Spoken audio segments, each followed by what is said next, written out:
In the shadowy streets of New York City, where danger lurks around every corner, the brilliant detective Nick Carter finds himself entangled in a web of mystery and deceit. On this fateful night, a seemingly ordinary evening takes a sinister turn as a series of bizarre events unfold. A duplicate night, a mirror of reality, begins to unravel, leaving Carter to question what is real and what is illusion. With his keen intellect and unyielding determination, Nick Carter must navigate through this labyrinth of confusion to uncover the truth and bring justice to those who seek to manipulate the very fabric of reality. Chapter: The Duplicate Night. It was a fateful moment, one to be remembered. A fateful moment in the lives and fortunes of some to whom there then came no premonition of evil, no dread of the terrible sword that hung by a hair above their heads, upon whom was cast no shadow through the glare and glitter around them, amid the gay festivities in which each played a part. It was a fateful moment, one brought only by chance to the notice of Nick Carter. It was remembered by the celebrated detective, moreover, only because of two incidents that would have been entirely unnoticed by a less keen and discerning man. One was the single stroke of a tall, old-fashioned clock in the main hall of the great mansion.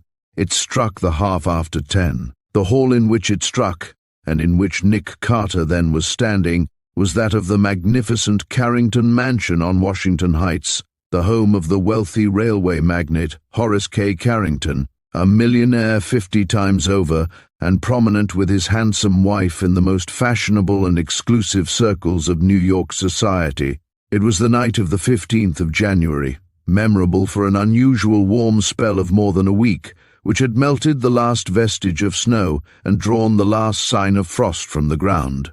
It was also memorable as the night of a private masked ball in the Carrington mansion, in which something like 300 of their most intimate friends had gathered.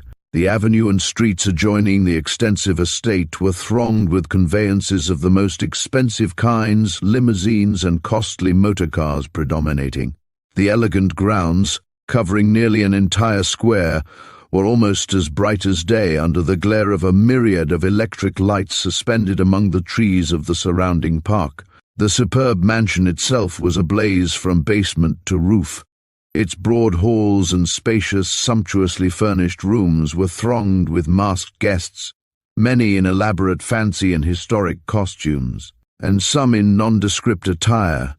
Courtiers and princes rubbed elbows with clowns and jesters. Queens in regal raiment hobnobbed in corners and alcoves with country bumpkins, while the whirl of the dance presented a kaleidoscopic picture, the details of which would require a volume. It was a weird yet dazzling picture, with the gleam and glitter of jewels of inestimable worth. Aside from the numerous officers and guardians in and about the extensive grounds, guardians of diamonds and gems that would have aggregated millions, two men in evening dress and of refined and unofficial bearing mingled with the servants and other house functionaries in various parts of the mansion, apparently having only an eye to the general conduct of affairs. These two men were Nick Carter and his chief assistant, Chick Carter, both carefully disguised, the balmasque feature of the gathering and the unusual opportunity for knavery that it presented. In view of costly jewels worn by his guests, having led their host to secretly employ the two famous detectives as safeguards against designing intruders and possible crime, at precisely 10:30, the fateful moment mentioned, Nick Carter was standing in the main hall and near the front door of the house. He could see the entire length of the hall, the broad stairway to the second floor, and through several open doors the throng of dancers in the adjoining rooms. All of them still wore masks, 11 o'clock having been the hour stipulated for their removal. Mingled with the strains of orchestral music, the single stroke of the clock reached the detective's ear. There was no mistaking the sweet and mellow resonance of its bell. At the same moment, a woman, threading her way between numerous other persons in the hall, caught the detective's eye. She was one of the guests, and her costume spoke for itself. She was clad completely in black, from her dainty ties to the mask that hid her face and the veil that partly concealed her hair and fell in picturesque folds over her shapely neck and shoulders. But this ebon costume was bespangled with countless glittering stars and radiant diamonds. Plainly enough, she was a personification of night. Nick thought it a striking costume, one that set off to advantage the fine, graceful form of the woman. He watched her furtively while she came through the hall and went up the stairs to the second floor. He could see the gleam and glitter of her eyes, but no other feature of her face, yet he felt sure she was comparatively young and beautiful. "She appears to be a bit nervous and in a hurry," he said to himself while she mounted the stairs. "She may be seeking someone, or possibly has lost her partner for this dance. That would irritate most young women." Nick turned upon hearing the voice of his chief assistant. Chick had just entered through the open front door and paused at Nick's elbow. "A penny for your thoughts," he said quietly. "They are not worth it," Nick dryly answered. "I was thinking of a woman who just went upstairs. She is clad all in black and sprinkled with stars. She evidently represents night, and I—" "There she is now," said Chick, with a glance toward the rear part of the hall. Nick gazed in that direction. "By Jove, that's quite remarkable," he muttered audibly. "It is a striking costume, Nick, for fair. I don't mean the costume." "No? What do you mean?" "That two women have costumes precisely alike," said Nick. "This one appears to be an exact duplicate of the other. She is, so to speak, a duplicate knight." "She probably is the same one," said Chick. "Impossible." "Why so?" "The other just went upstairs. She cannot be in two places at once. She may have come down. There is a side stairway. She would not have had time when you called my attention to her. She had only disappeared at the head of these stairs." "There can be only one explanation," said Chick. "There are two women wearing similar costumes. There evidently is, as you put it, a duplicate knight." Nick had been watching this second woman while they were talking, and his brows had knit perceptibly. "She appears a bit nervous and in a hurry, like the other," he muttered, after the masked woman had gazed into two of the rooms in which the dance was in progress. "She evidently is searching for someone. Someone she knows, then, or with whom she came here," said Chick. "She could not identify anyone else, unless informed of the wearer's costume." "True, she appears to be—" "Wait!" Nick interrupted. "Ah, she has found him. He was dancing in the rear parlor." The music had ceased and the dance ended. A man in the costume of a Mexican toreador had just emerged from the room mentioned. The woman in starry black hastened to approach and speak to him. He bowed and listened to her, while she slipped one hand around his arm and strove to draw him away. He hesitated for a few seconds, then bowed again and accompanied her. They disappeared into a diverging hall, one leading to a side door of the palatial residence. "We'll go out this way," Nick muttered, turning toward the front door. "Out after them?" questioned Chick, a bit surprised. "Yes. I'm something more than curious. I want to know where they are going." "After a breath of fresh air, most likely, and one cannot blame them," said Chick. "It's like a melting pot indoors. No hotter than that melting pot from which we saved the Waldmere plate a few months ago," Nick replied, as they picked their way out through the throng and descended the front steps. "That's right, too. This is an icebox, Chick, compared with that room in which we rounded up Stuart Floyd and his gang when engaged in that infernal work. It's a pity that that rascal gave the prison hospital guardians the slip and is again at large. The community would be more safe if your bullet had killed him, instead of only wounding him. He was a bad egg and is likely to break out again." "Quite likely," Chick admitted. "But his escape was no fault of ours." "That's very true, but it's no less deplorable." "Are the Waldmeres here tonight?" "I don't know. I imagine they are, however, for they are friends of the Carringtons and travel with the swell set." "Ah, there they go," Nick abruptly digressed, upon turning a front corner of the great house. It brought a side driveway, the porte-cochere, and the side door into view. Also the grounds south of the house and the side and rear streets, then brightly lighted and in which numerous motor cars and carriages were waiting. The couple in whose movements Nick Carter had become interested had left the house and were walking quite briskly toward a broad driveway gate in the rear. One entered from the back street and leading to the garage and stable. Both of these were brightly lighted also, and contained many waiting conveyances, with their liveried chauffeurs, drivers, and footmen. The Spanish cavalier and woman in starry black paid no attention to others, however, nor appeared to have any occasion for secrecy. They still wore their masks, nevertheless, and they walked briskly out through the rear gate and entered a limousine waiting nearby. The door was closed with a bang and the chauffeur drove quickly away, so quickly that Nick was unable to get a glimpse of his face or to learn the number of the car. "They evidently are going home," Chick remarked, while they paused in the driveway some 30 feet from the gate, which was as near as they had come to overtaking the couple. "The woman may be ill or overcome with the heat in the house." Nick shook his head. "Nothing of the kind," he replied. "She walked too briskly for one in that condition." "There is something in that," Chick allowed. "Furthermore, if they're going home, why did they wear their masks after leaving the house? They either are coming back or there is something under the surface. A secret love affair, perhaps," suggested Chick. "They may have stolen out for a brief flirtation, intending to return before the festivities end." "I don't see, Nick, as it's anything for us to butt into." "Not at present, Chick, at all events," Nick replied. "We'll return to the house." They did so without further comment upon the circumstances, and they separated again after rejoining the throng in the house. Nearly 2 hours later, or considerably after midnight, Nick Carter felt a hand on his arm and heard the subdued voice of Mr. Horace Carrington, the host, a portly man in the 50s, then wearing an elaborate courtier's costume. "I want you for a few moments, Carter," he said quietly. "Come with me."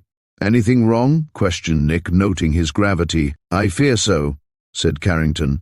"A lady, one of my guests, wants to talk with you. She is waiting in my private library. This way." Nick followed him with further questions and entered the room, where the lady at once arose to meet him. She was a woman in starry black, the duplicate knight. She no longer wore a mask, however, and Nick found himself face to face with an old acquaintance, one for whom he already had done double service. She was none other than the whilom beautiful chorus girl for love of whom Lord Archie Waldmere had sacrificed his heritage and English birthrights and become estranged from home and family, now Lady Molly Waldmere. "Good gracious," Nick quietly exclaimed. "Is it you, Mrs. Waldmere? What has happened?" She extended a trembling hand and gazed at him with apprehensive and glistening eyes. "I don't know," she replied. "I cannot even imagine. I have told Mr. Carrington, and he said you were here incognito and in disguise, so I asked him to call you. I have not forgotten what you have done for Archie and me, Mr. Carter." "Don't mention that, Mrs. Waldmere," said Nick. "What now is the trouble?" "I don't know," Molly tremulously repeated. "I only know that I cannot find my husband." Chapter: A Deepening Mystery. Nick Carter was much less surprised, of course, upon learning of the mysterious disappearance of Archie Waldmere than he would have been if he had not seen the episodes that had occurred about 10:30, and the remarkable duplication of the costume described. Naturally, too, several pertinent questions at once arose in Nick's mind. Who was the other woman, the duplicate knight? Was Waldmere the masked man who had accompanied her from the house and departed in a limousine? Did he, in that case, know with whom he was going, or did he suppose he was departing with his wife? If not, and he went willingly with another, what motive had he in so doing? Was he guilty of a secret love affair, as Chick had suggested, and had he gone to indulge in a clandestine flirtation, intending to return within a reasonable time, only to be inadvertently detained until this late hour? Nick was not inclined to believe anything of that kind, as a matter of fact. He had a very high opinion of the titled young Englishman who had been loyal enough to his love for a beautiful chorus girl to make her his wife, in spite of the opposition of his choleric old father, the Earl of Eggleston, and the consequent estrangement from home and family and native land. He having, for the 2 years since his marriage, been engaged in western mining projects, occupying a fine residence in Riverside Drive. In view of all of these facts, of which Nick was thoroughly informed, he did not believe that Waldmere was guilty of a clandestine love affair. He decided that he would not immediately disclose what he had seen, however, and that he first would look into the matter superficially and make sure he was right on certain points. For Nick did not know positively, of course, that it was Molly Waldmere whom he had seen ascending the front stairs at precisely 10:30. There was a possibility of its having been the unknown personification of night. "It really is extraordinary, most extraordinary," Mr. Carrington remarked. When the detective did not reply for a moment to the anxious woman, "I cannot account for it." "I don't think there is any cause for alarm," said Nick. "Have you made sure, Mrs. Waldmere, that your husband is not in the house?" "Dear me, yes," exclaimed Molly, gazing at him. "I have searched everywhere in the crowd. It is nearly 2 hours since we unmasked. Archie was to have gone in with me for refreshments, but I have waited and searched in vain. I know, Mr. Carter, that something has happened to him. He would never desert me in this way. Besides, he did a most extraordinary thing earlier in the evening." "What was that?" Nick inquired.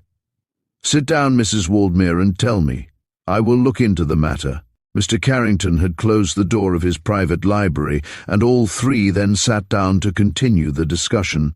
"He sent me a note about 10:30, Mr. Carter, asking me to join him in the west front chamber, and saying that he wanted me.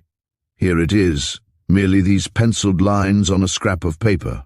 I thrust it into my waist, not wanting to drop it on the floor." Nick read the fragment of paper she hurriedly produced. It contained only these lines: "Come up to the west front chamber, Molly. I want you. Archie." Nick returned the paper to her, remarking, "I infer that you did not find Archie in the west front chamber." "No, I did not," said Molly nervously. "I could not imagine why he wanted me. I hunted vainly for him on the second floor. I have not seen him since, Mr. Carter." "Examine the writing, Mrs. Waldmere," said Nick. "Does it look like Archie's hand?" "Why, no, not exactly," she replied after a brief scrutiny. "I really don't believe that it is his. But I did not notice it, Mr. Carter, at the time. I felt a bit nervous and hastened upstairs to find him." Nick remembered having observed it, and he now had positively fixed the identity of the woman seen on the stairs. He took the note from her again and asked, "Was this brought to you by one of the servants?" "No, it was not." "By whom?" "It was slipped into my hand by a man clad in a Mexican costume. I was surprised, of course, but I opened and read it. The man then had disappeared. I wondered how he had identified me, of course, but I supposed that Archie had told him what costume I was wearing. That made me nervous, you see, for I feared he might be ill.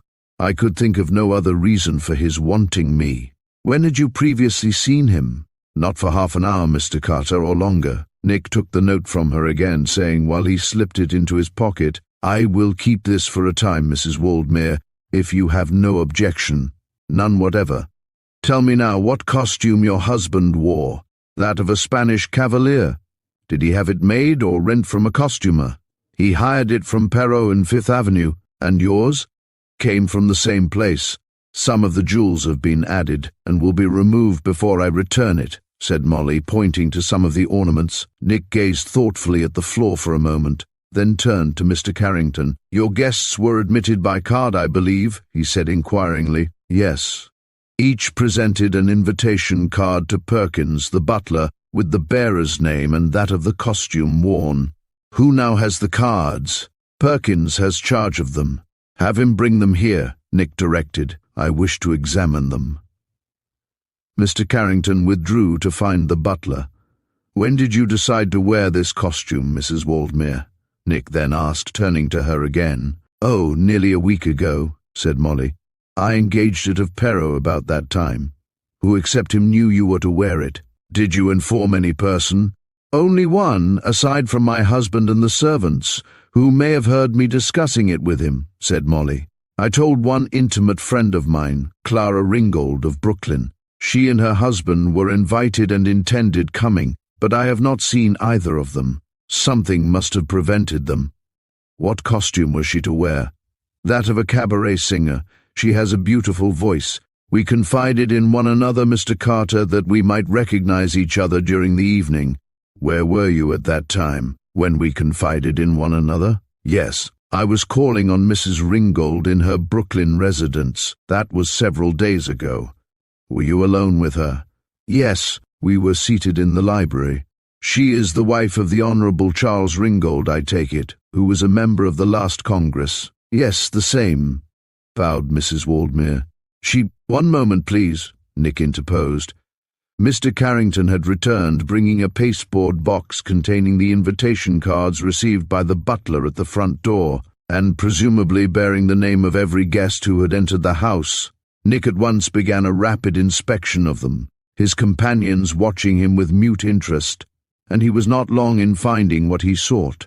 He discovered first the 2 cards presented by the missing man and his wife, Mr. Archie Waldmere, Spanish Cavalier. Mrs. Archie Waldmere, Knight. The names of the costumes had been written on the cards by Waldmere himself, and his wife readily identified them. A few moments later Nick produced 2 others, and he then placed the box on the table. "Here are 2 of more importance," he remarked, showing them to Carrington and Molly. They bore the following names: Mr. Charles Ringgold, Mexican toreador; Mrs. Clara Ringgold, cabaret singer. The names of the costumes evidently were written by the same person, for the hands are identical, Nick observed, while his companions examined them. "But this is very strange," said Mr. Carrington, with a look of perplexity. "I have not seen Ringgold nor his wife since the unmasking. I suppose they were not here." "I am very sure they have not been here, Mr. Carrington," said Molly confidently. "But these admission cards, how came they here in that case?" Carrington demanded. "Perkins certainly received them at the door. The arriving guests were not required to unmask for Perkins, were they?" Nick inquired. "No, certainly not. He had a list of the invited guests and checked off each arrival." "The explanation is a simple one," said Nick. 2 strangers got by Perkins by using these 2 cards. But Ringgold would not have given his cards to others. He is above such discourtesy as that," Carrington warmly protested. "Undoubtedly," Nick agreed. "It is safe to assume, then, that the cards were obtained from him by covert means, also that a subterfuge of some kind was employed to prevent him and his wife from coming here tonight, or even communicating with you. But that smacks of knavery, Mr. Carter, if not crime itself," said Mr. Carrington apprehensively. "I now am sure of knavery of some kind," Nick replied. "Whether it is so serious as to come under the head of crime remains to be learned." "Dear me, this is shocking. I now will tell you what I saw about 10:30 this evening," Nick added. "I want you to say nothing about it, pending my further investigations." Both of his companions pledged themselves to secrecy, and Nick then briefly told them of his earlier observations, much to the amazement of Mr. Carrington and the increasing anxiety of Molly Waldmere. "Don't let my disclosures add to your alarm," said Nick, observing her paleness. "The circumstances admit of only one interpretation." "What is your opinion?" Molly questioned. "Though he departed voluntarily, your husband did not go intentionally with another woman," Nick explained. "He was lured away by her, thinking her to be you, Mrs. Waldmere, and detecting no difference in the 2 costumes. You were likewise lured to the 2nd floor of the house by the forged note given to you, in order to preclude your seeing and preventing the subterfuge that deceived your husband." "That undoubtedly explains it, Nick," said Mr. Carrington. "And all this was evidently accomplished by 2 persons who in some way obtained the invitation cards of Mr. and Mrs. Ringgold, and also prevented their coming here tonight." "Oh my, this is terrible," said Molly with lips quivering. "I cannot help feeling alarmed, Mr. Carter. I will take the case and sift it to the bottom," Nick assured her. "You suspect no person, of course, of having designs upon Mr. Waldmere?" "No, indeed, nor know of any reason for such. I have not the slightest suspicion." "I see you have a telephone here," said Nick, with a glance at Mr. Carrington. "Let me try to get the Ringgolds and see what I can learn." "Do so, Carter, by all means." "I am sure they have a telephone," said Molly.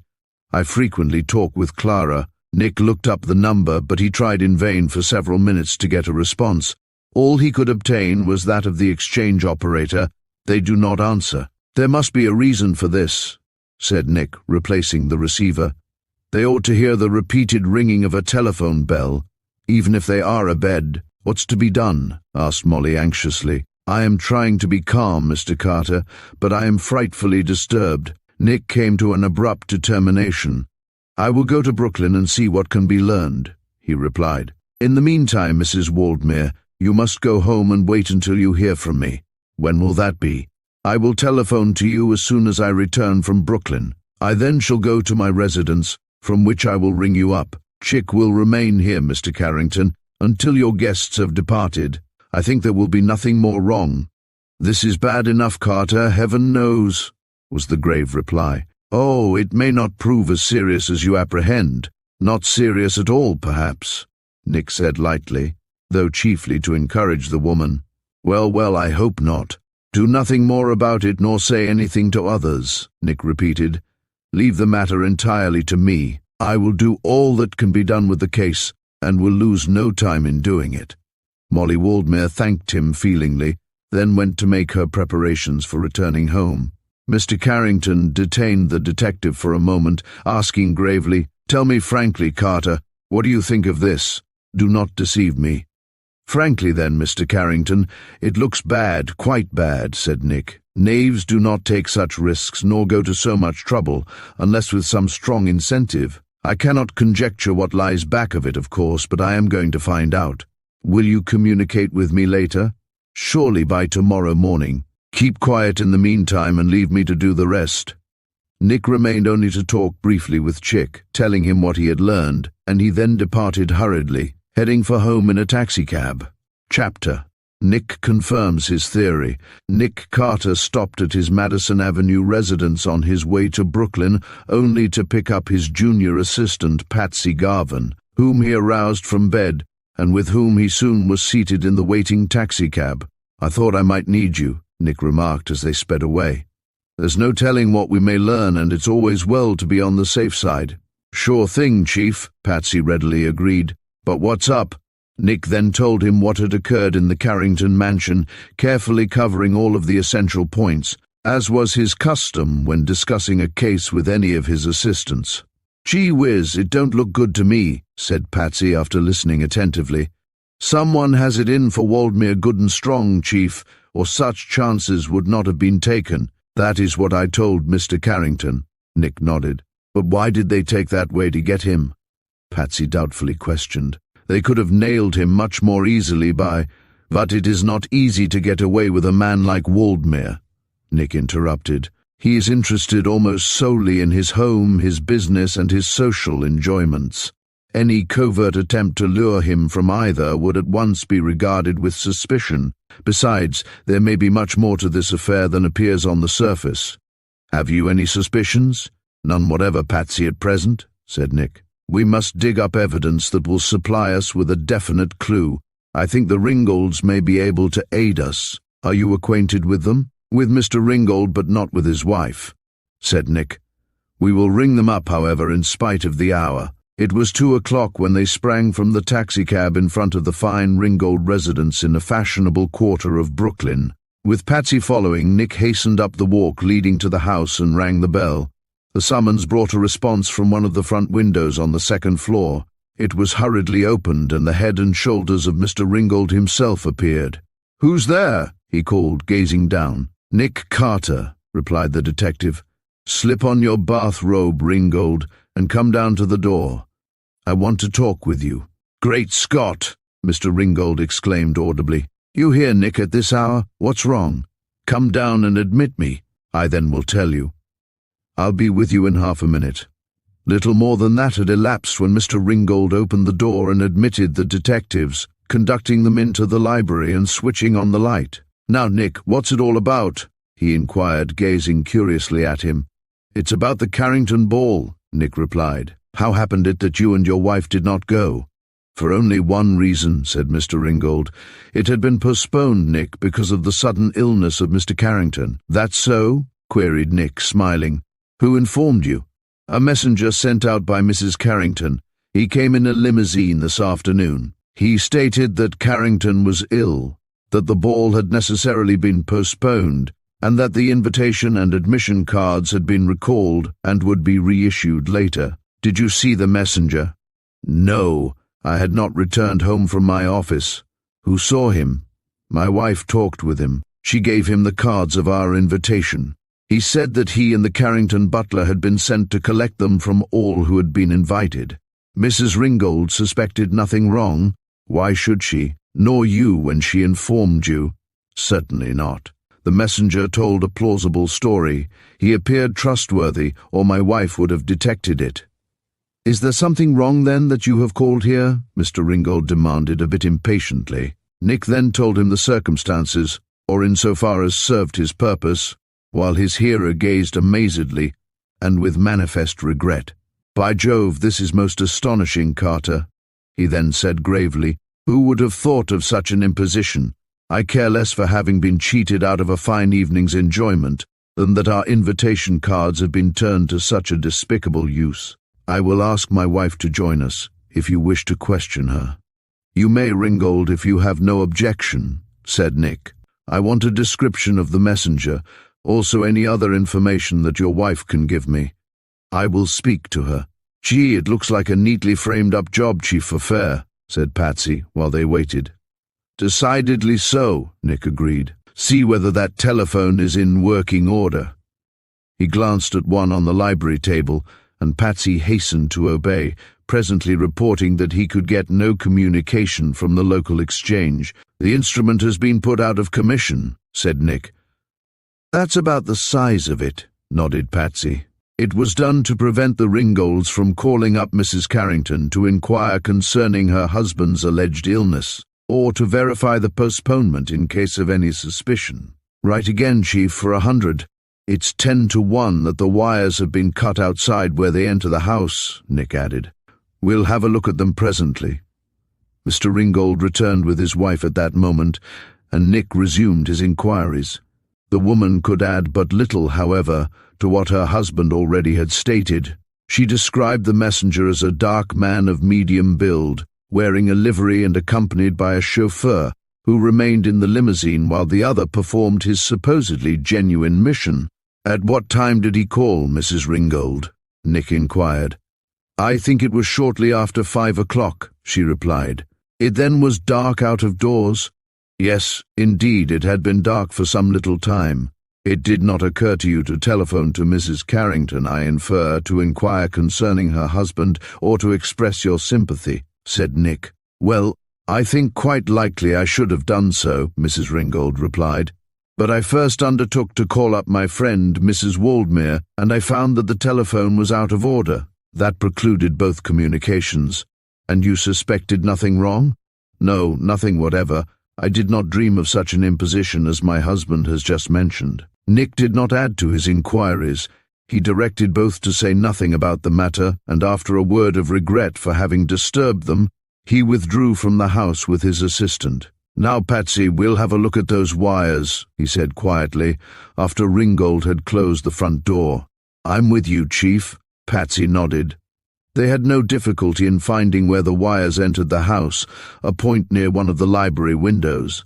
As Nick had predicted, moreover, they were found to be neatly cut, and the instrument temporarily rendered useless.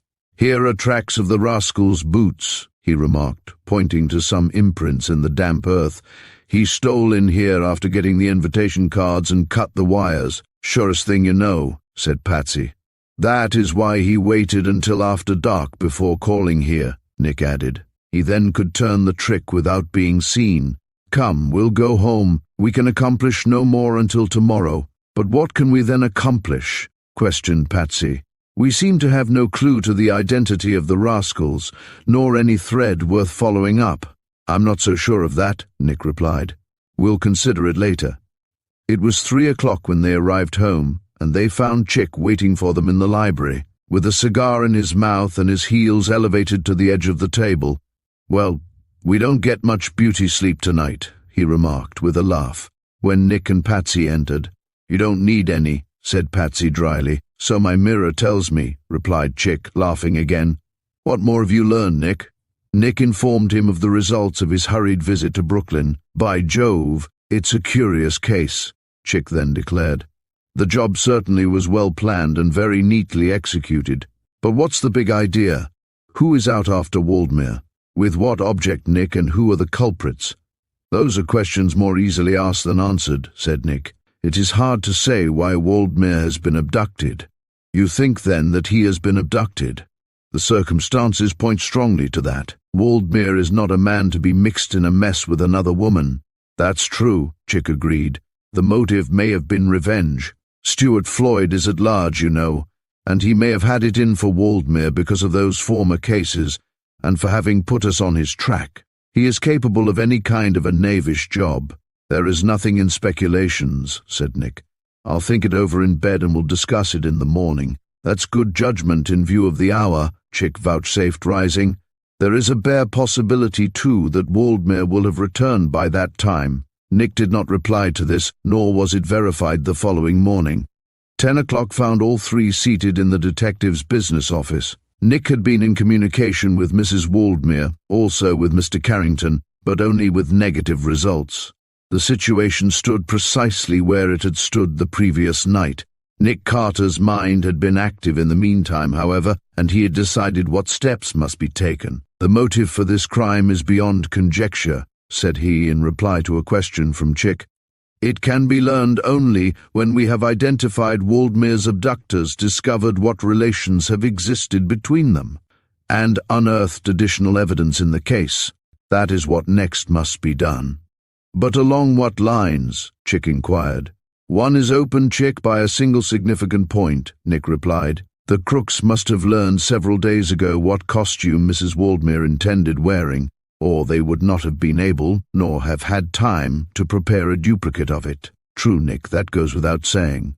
The question is then, from whom did they get their information? Nick proceeded. Mrs. Waldmere discussed the costume with her husband, and also confided in only one intimate friend, Clara Ringgold. The crooks may have got their information, then, from a servant in one house or the other. That's the very point. But it was a servant in the Ringgold house. Why do you feel so sure of that?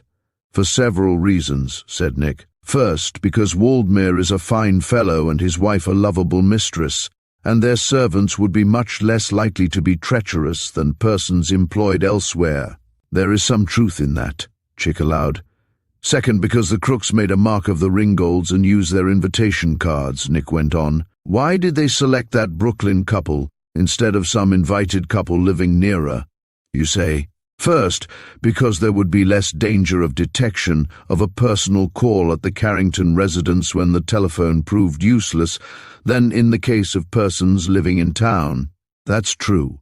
Second, because the rascals most likely selected the very couple from whose servant they had got the information, knowing that inquiries would subsequently be made, and that the servant could keep them still further informed as to what investigations were being made and what was suspected. By Jove, there is something in that, Nick, also. And that is why I suspect a servant in the Ringgold house, someone who overheard Mrs. Waldmere and Mrs. Ringgold discussing their costumes. Why didn't you question the Ringgolds about their servants last night, then? Because I had rung them up at 2 o'clock in the morning, said Nick. If the servant heard the bell, he or she, as the case may be, would have suspected my mission and might have been in a position to play the eavesdropper without being detected. I didn't want my suspicion discovered. It would put the servant on his guard, and us at a corresponding disadvantage. I see. Chick nodded. It was a wise precaution. You had better go over there this morning, however, and talk with Mrs. Ringgold, Nick added. Your identity and mission may not be suspected, while the servant might have seen Patsy and me last night when we passed through the lighted hall. Find out who is employed in the house and what is known about them.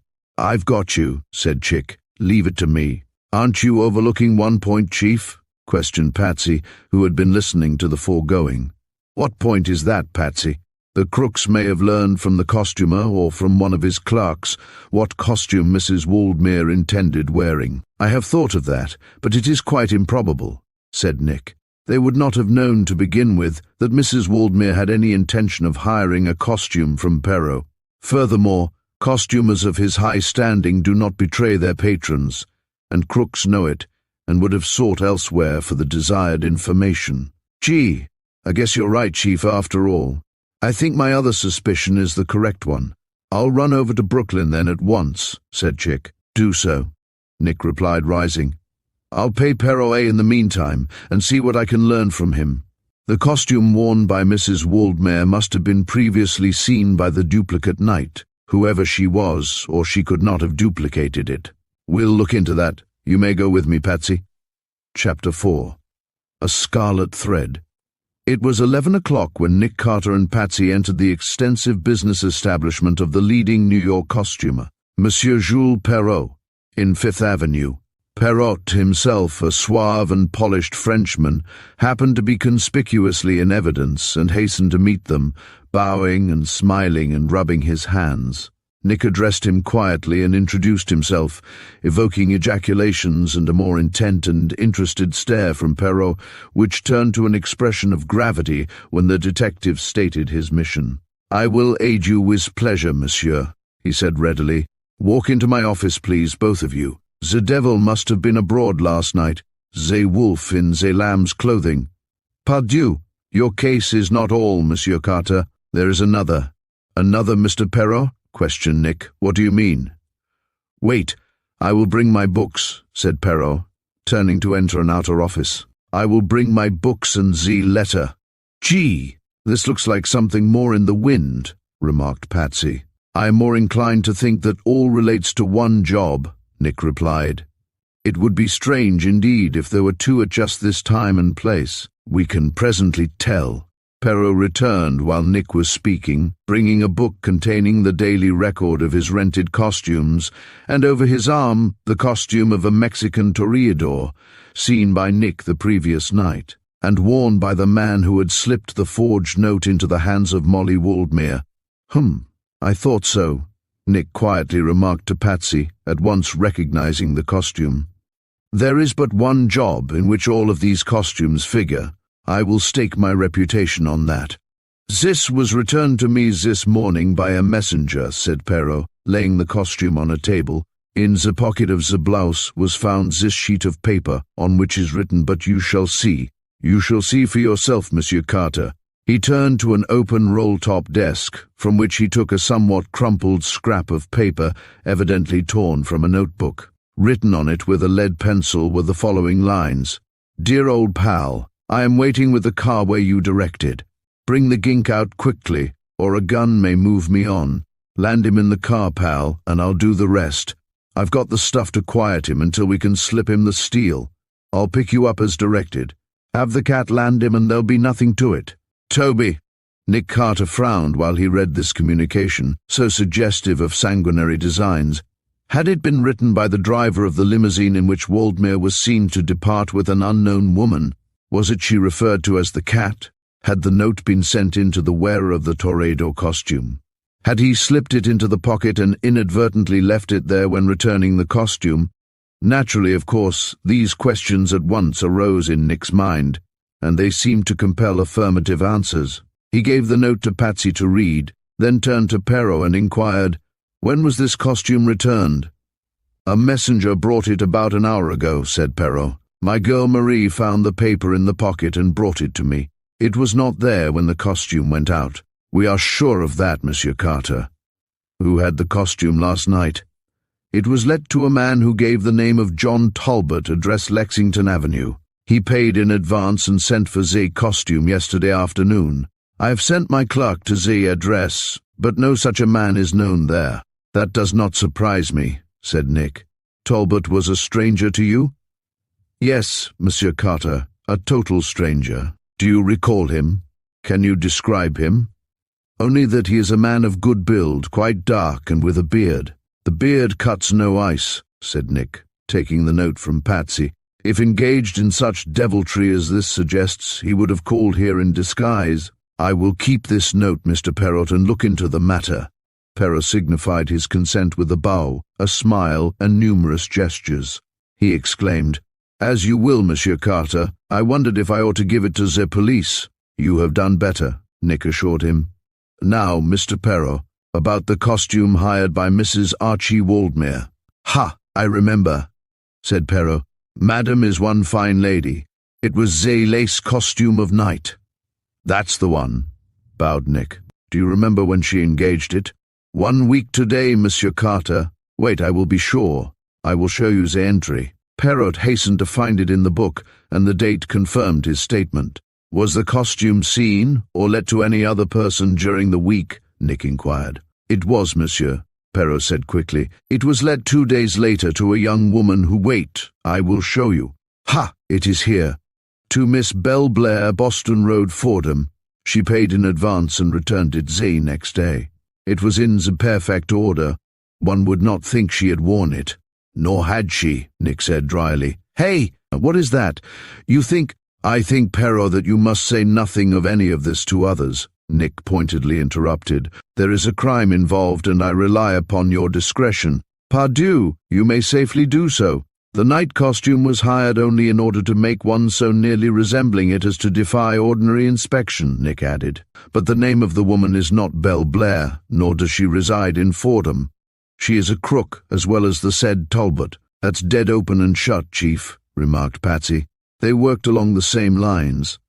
Exactly, Nick nodded. Then to Perrault, have the costumes let to Mr. and Mrs. Waldmere been returned? Not yet, Monsieur Carter, and there is no haste. I know them. That is enough. And I think you can add nothing to the information you have given me, said Nick, smiling.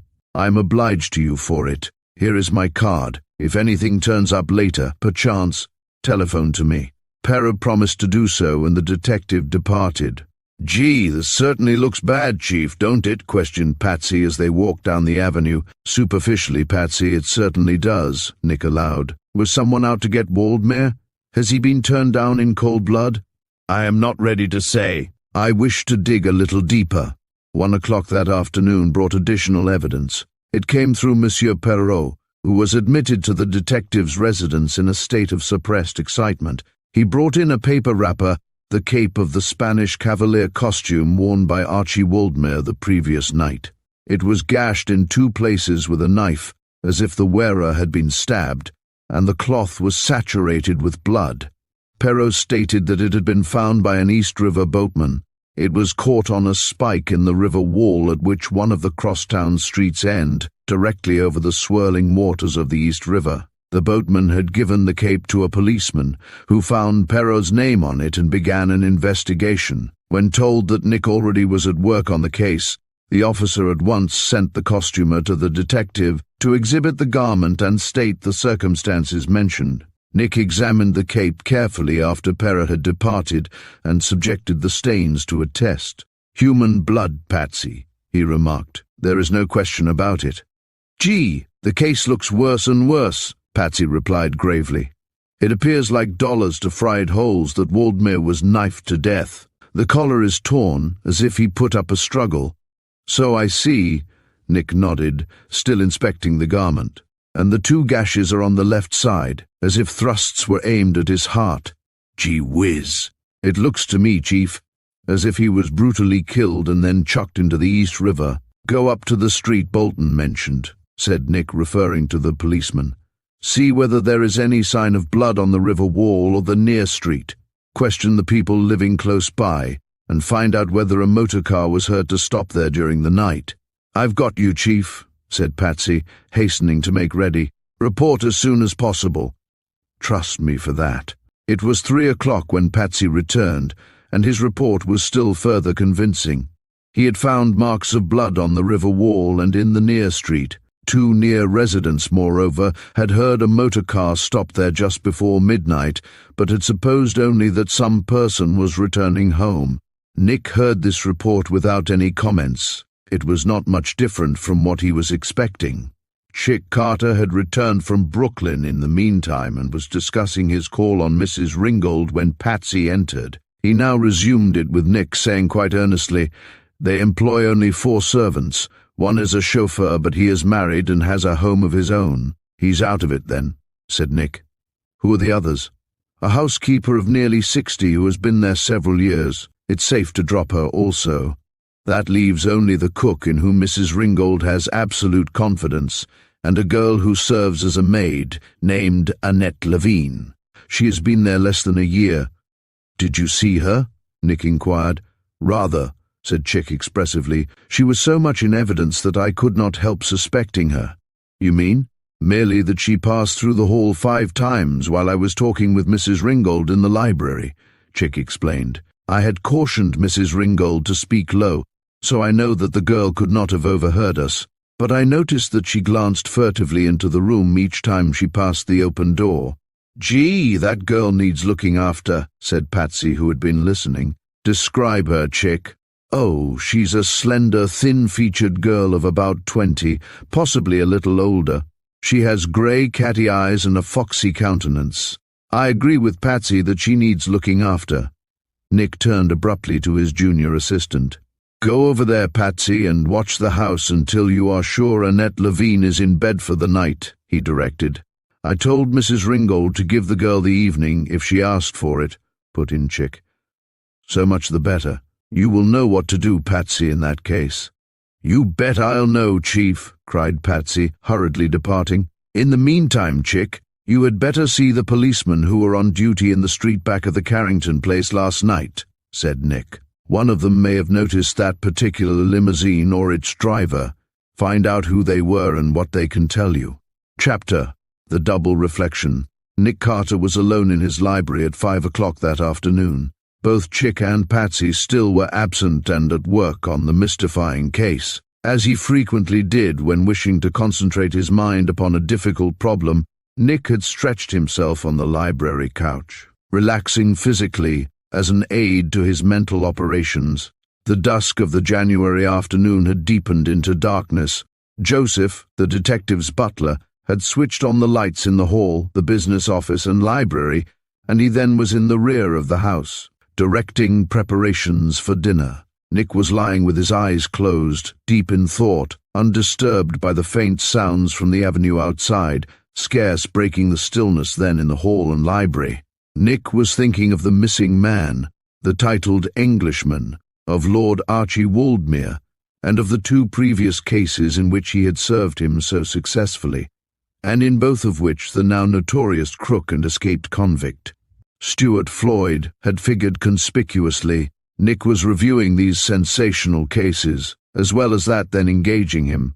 He was wondering whether, as Chick had suggested, revenge was the motive in the present strange affair, and whether Stuart Floyd might, after all, be back of the whole business.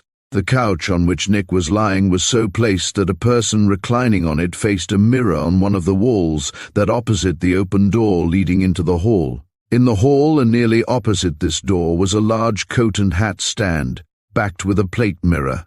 It stood at such an angle that a person lying on the couch and looking into the library mirror, which hung at an angle from the wall, could see the mirror in the hat stand, and reflected in that a portion of the hall and the front door leading to the street. In the front door was an oval plate-glass window, with filmy lace curtains draped daintily to each side. It was plainly visible from the library by means of the double reflection under the conditions described. The French clock on the library mantel struck the 5:30. Nick Carter heard it. It recalled to his mind the single stroke of the clock in the hall of the Carrington mansion, the 10:30 the night before, a fateful moment. Sensitive in the superlative degree, particularly to outside influences, and still thinking of the knave by whom Waldmere twice had been victimized, Nick suddenly opened his eyes. He started slightly. He thought for an instant that he beheld a ghost, an apparition, or some mental fantasy called up by the nature of his thoughts, for his eyes were turned toward the mirror on the wall, and in double reflection he saw the brightly lighted front hall, the massive front door, the oval window, and he beheld between the parted lace draperies the face of a man peering into the hall, the face of Stuart Floyd. It would have caused most men to leap up from the couch, but Nick Carter never lost command of himself. He knew on the instant that this was no mental fantasy, no optical illusion. There was no mistaking that clean-cut, hard-featured face, with its gleaming, malignant eyes and drawn, sinister lips. Its expression was like that of a dog about to bite. Floyd himself, as sure as fate, flashed through Nick's mind.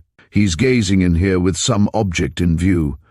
Can he see me, I wonder, as plainly as I can see him? He will take to his heels in that case if I stir to undertake catching him, but how can I otherwise get him or contrive? Nick's train of thought ended abruptly. The face at the window suddenly vanished. Nick now leaped up and rushed through the hall, hurriedly opening the front door and descending the steps to the sidewalk. He gazed quickly in all directions. There were pedestrians to be seen in all directions, but no sign of Stuart Floyd. An approaching taxicab was swerving toward the curbing. The glare of its lamps dazzled Nick's eyes and prevented his seeing distinctly. He turned sharp on his heel and entered the house, going into his library, which then was unoccupied. "By Jove, that was strange," he said to himself, taking the swivel chair at his desk. "That certainly was Stuart Floyd, but why was he gazing into my house? Has he vengeful designs upon me? Is he out to plant a bomb, or to turn some other cowardly trick? If he—" The doorbell rang, ending Nick's train of thought, and he heard his butler going through the hall to answer the summons. He sprang up and intercepted him, saying quickly, "Go back, Joseph, to the kitchen. I will answer the bell. There may be something doing." Joseph looked surprised, but Nick did not say what more he had in mind. It was not in his nature to let another face possible peril. Instead of meeting it himself, he saw Joseph retreating, and he then strode to the door and opened it. The taxicab mentioned had stopped in front of the house. Its passenger had alighted and was standing on the steps. "I'm looking for Mr. Nick Carter," said he. "My driver says this is where he resides." "That is correct," said Nick. "Is he at home? I have a letter of introduction to him from—" "Come in, sir," Nick interposed. "Walk into my library and take a chair. What can I do for you?" "Ah," exclaimed the stranger, "you are Mr. Carter, then?" "Yes, be seated." Nick had sized up his visitor while speaking. He was a tall man of powerful build and somewhat over 50. He was smooth-shaved, with strong features, quite an aggressive expression, and searching grey eyes. His mouth was broad, his lips thin, his chin square and determined. It was a face that did not impress Nick favourably. It evinced characteristics that were not pleasing to the keen insight of the detective. The stranger was well dressed, however, in a plaid suit and voluminous frieze overcoat, both of pronounced English cut and pattern. "I am glad I find you at home, Mr. Carter," he said in sonorous tones, taking a chair near that of the detective and producing a letter from his breast pocket. "Here is the introduction I mentioned. You are acquainted with Captain Phil Grady of Scotland Yard, who is also a personal friend of mine. He is the writer, and he advised me to see you." Nick felt some of his misgivings beginning to melt away. He glanced through the letter, introducing one Sir Edward Chadwick of London, and he then smiled and shook hands with the Englishman. "I know Grady very well, Mr. Chadwick," he replied. "I am pleased to know you also. How is my old friend, and when did you last see him?" "Quite recently, Mr. Carter, and I left him well," rejoined Chadwick with a smile softening the stern line of his thin lips. "I arrived in Boston this morning and came to New York by rail. I am here on important business and need your advice and possibly your aid. I am stopping at the New Oriental." "I will be glad to be of any service to you," said Nick. "What is the nature of your business?" "I wish to find a young man who I have reason to believe is somewhere in the United States." "Ah, I see. I am a stranger here and appreciate, of course, the difficulties of my undertaking," Chadwick continued, with a suavity that Nick did not quite fancy. "I am his uncle, however, and accepted the mission at the earnest solicitation of his father, my elder brother, who now is on his deathbed, if not already dead." "I understand," bowed the detective. "What is your nephew's name, and when did you last hear from him?"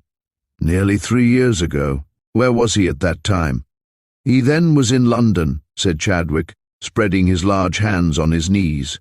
"He defied his father and was disinherited and cast out by his entire family, myself included.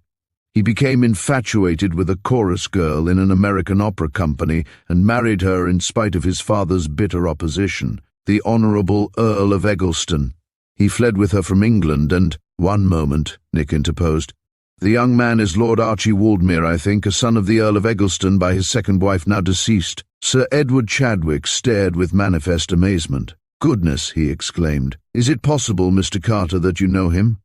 "I am quite well acquainted with him. And you know where he may be found?" "Well, not at just this moment," Nick said a bit dryly. "He has been living in New York, however, for the past 2 years. Well, that is most surprising."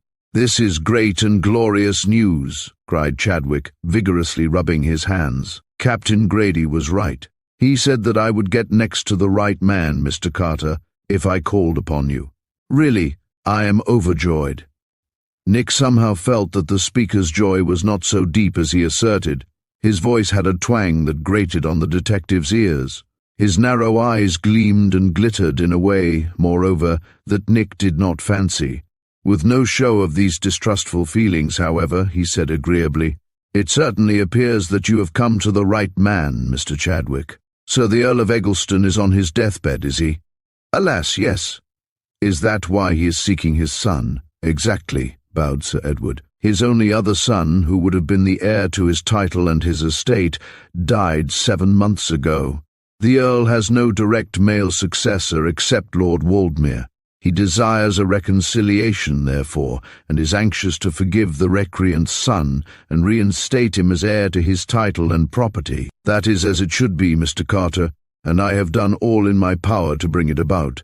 "No doubt," said Nick, gazing steadily at his visitor. "This will be good news for Waldmere, providing he can be found." "Found?" echoed the Englishman inquiringly. "What do you mean by found? I thought you knew where he was living." "So I do," said Nick. "Where he now is living, or whether he is living at present, are open questions." "What do you mean?" questioned Chadwick with a gasp. "I don't understand you." "I will make it plain with a very few words," Nick replied. He swung round a little in his chair while speaking, and he then proceeded to tell his visitor of the disappearance of Waldmere, and of the circumstances and apprehensions concerning him. The Englishman listened, with occasional interruptions and questions, and with almost constant wringing of his hands. "Well, well, this is terrible, terrible," he declared, after Nick had concluded. "This news will kill his father, if not already dead. You say you are at work on the case, Mr. Carter. Have you no clue, no encouragement to give me?" Nick already had decided that he would not disclose any of his suspicions. He shook his head and replied gravely, "I can say nothing favorable at present. I don't know what my further investigations may bring to light." "But will you confer with me?" Sir Edward questioned.